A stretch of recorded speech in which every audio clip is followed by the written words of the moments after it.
When 17-year-old Jake Evans confesses to a 911 operator that he shot and killed his mother and sister, it would become one of the most chilling 911 calls.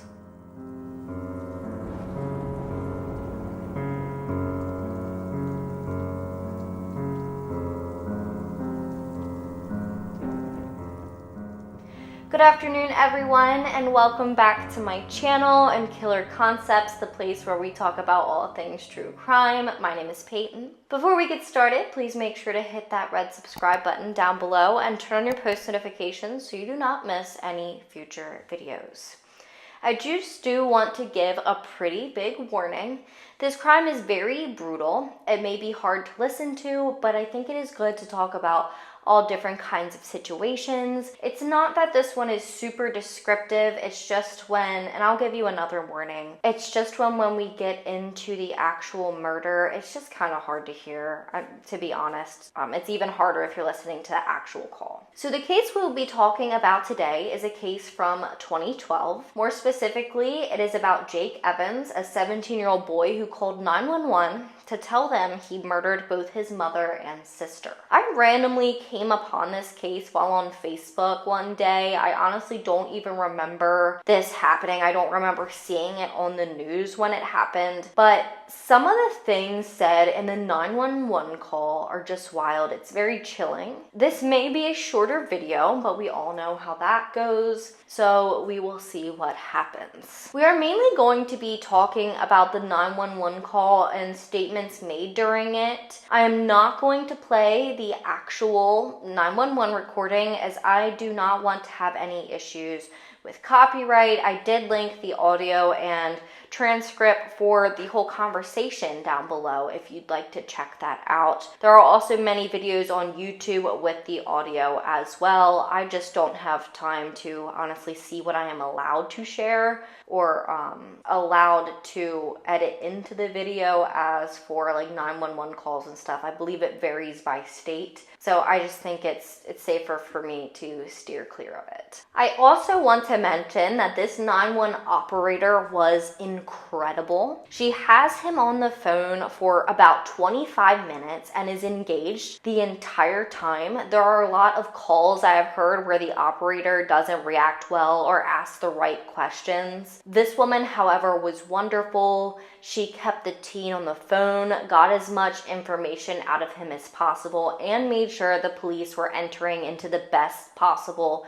situation that they could. With that being said, let's get started. On October 6th, 2012, a Parker County, Texas teenager, 17-year-old Jake Evans, would call 911. When the operator would answer and asked what the emergency was, Evans would reply with, quote, I just killed my mom and sister, end quote. She would respond with, quote, what, how did you do that? And his response would be, I shot them with a .22 revolver, end quote. I need to mention, Evans was eerily calm throughout this entire conversation. He mentions being worried about having nightmares and how what he did would screw him up for good, but he sounded very calm for pretty much the entire 20-some minute call. Now, some of that could be shock, not sure. Just wanted to mention it. Jake Evans' mother was a 48-year-old teacher, Jamie Evans, and assistant principal at schools in the Aledo Independent School District from 1989 to 2004. His sister was only 15,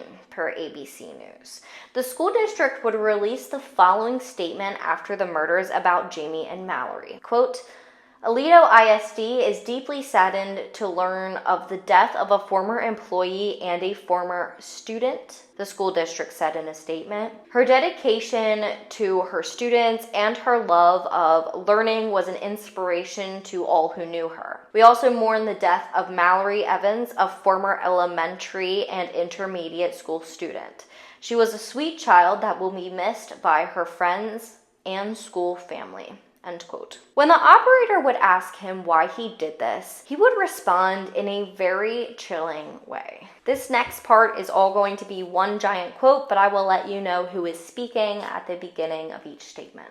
911. Is there any reason that you were so angry at your mother and your sister? Evans. I don't know. It's weird. I wasn't even really angry with them. It just kind of happened.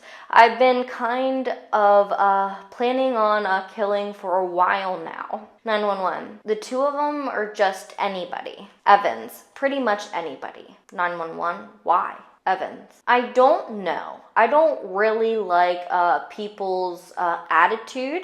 I think it's kind of very emotional. They're verbally rude to each other and stuff like that. I don't know. It's just, my family is just kind of really, I guess this is selfish to say, but I felt like they were suffocating me in a way. I don't know. I'm pretty, I guess, evil. Whatever, I'm sorry.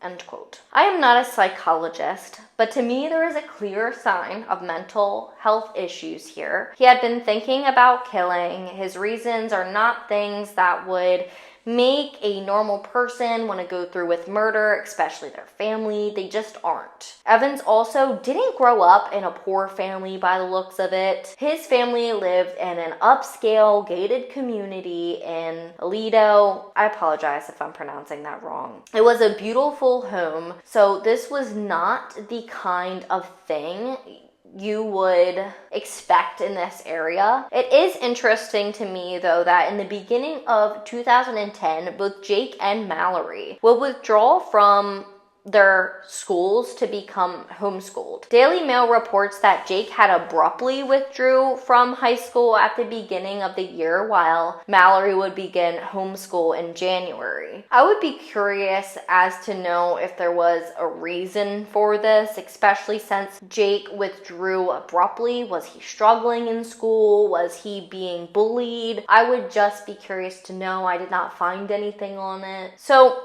why did Evans decide to kill? Per the Dallas Observer, Evans would say that he had been inspired by Rob Zombie's 2007 remake of the movie Halloween. In particular, the part where a 12-year-old Michael Myers would kill several people in a calm manner. Evans had mentioned that he was amazed with how at ease the boy was in the movie. So much so that he watched that part 3 different times. Afterwards, he believed it would be the same for him if he were to kill. So this is what would help him decide that he wanted to kill. So when would he decide that the people were going to be his mother and sister? When he would be watching the presidential debate with his mom and sister that year, he would begin thinking about how he would kill them. This is when he would make his decision. It was almost an immediate decision. It's the same day that he would commit the crime. He would get a knife and then he would think again, and he would grab a .22 revolver that he had stolen from his grandfather, who was previously a cop, and he lived across the street. He said this is because it would be less painful. So stopping here for a second, you have someone who is about to carry out a murder on 2 of his loved ones, which would make you think he didn't care at all, right? But he makes the decision to use a gun instead of a knife so it would be less painful. To me, this is confusing. This is what makes me think something wasn't right mentally. So now that he decided that he was going to move on with the crime, how was it carried out? The Dallas Observer states that Evans would spend an hour pacing around the house, quote, thinking about how life would never be the same and how I would never see them again, end quote, right before committing the crime. Again, he is thinking through things, but still continues on with his horrible plan. The next part may be hard to hear. If you listen to the 911 call, like the actual audio, it's even worse. 17-year-old Jake Evans would tell the 911 operator, quote, I don't know. This is going to really mess me up in the future. I told my sister that my mom needed her. She was in her room and she came out of her room and I shot her and she rolled down the stairs and I shot her again. And then I went down and I shot my mom maybe 3 or 4 times. But I'll never forget this. My sister, she came downstairs and she was screaming and I was telling her that I'm sorry, but just to hold still. That, I was just going to make it go away. But she kept on freaking out. But she finally fell down and I shot her in the head about probably 3 or 4 times, end quote. After this, the operator would ask Jake where he was in the house and would confirm with him that he was in the kitchen. He would then tell her that his dad was out of town in Washington, D.C. and that he did not want any visitors, meaning that he did not want to see his family or get any kind of visitors once he was arrested. The operator would then ask him if he wanted to hurt himself, and he would say, quote, "Just to let you know, I hate the feeling of killing someone. I'm going to be messed up," end quote. Like I said, the operator was great. She helped calm him down. She learned that the murders had happened approximately 30 minutes before he made the 911 call. Evans was actually eerily cooperative throughout the entire ordeal. He gives her the password for the gated community. He turns on the front porch light. He tells her that the gun is on the kitchen counter, and he even agrees to walk outside to meet the officers. The overall call is very interesting. Like I said, he is very calm, but he keeps mentioning how what he did will really mess him up. He mentions being worried about nightmares, and he tells her that he has never done anything violent in his whole life. One thing I think was a good thing in this situation is that no other family members were at the home when the murders occurred. Jake also had 2 sisters, one who was supposed to be arriving home soon, and I just think that there could have been even more casualties had that been the case. I also think that had he had another 911 operator, his demeanor and how safely the police met him could have been very different. She helped keep him calm, which only helped her officers stay safe in the long run. 17-year-old Jake Evans would be charged with capital murder. But through a plea agreement with prosecutors, he would be sentenced to 45 years in prison. He must serve at least half his sentence before he will be eligible for parole. Keep in mind, at this time, as long as you were 17 and below, it became a law that you could no longer be given the death penalty. And so that is why this was automatically off the table for him. So before this went through, his whole plea agreement, the Fort Worth Star-Telegram reported that he was ordered to a state mental hospital after he was ruled incompetent to stand trial.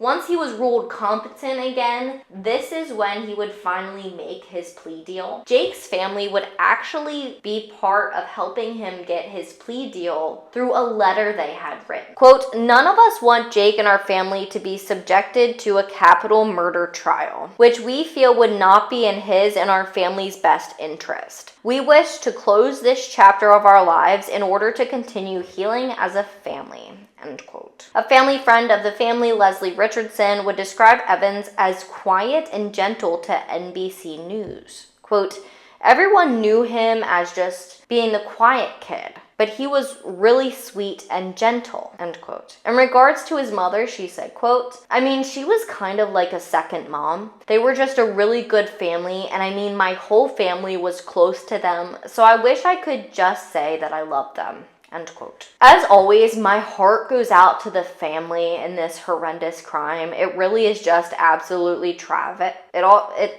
really is just absolutely tragic. Also, good for them to stand behind him for a lesser sentence. They obviously think this was out of character for him. They are better people than me, I'm not gonna lie. If it were my sister and mother, I just don't think there would be enough time, especially when not just one of your family members is taken away, but 2 of them. A lot at once, I couldn't even imagine. With that being said, that is our case for today. So please hit that red subscribe button. If you have any case suggestions, please send them to killerconceptsvlog@gmail.com or comment them down below. You can follow me on social. All of those links are in the description box, as well as all of my sources. Before you go, just remember that the world's most dangerous minds hide in the most unlikely places. Stay safe.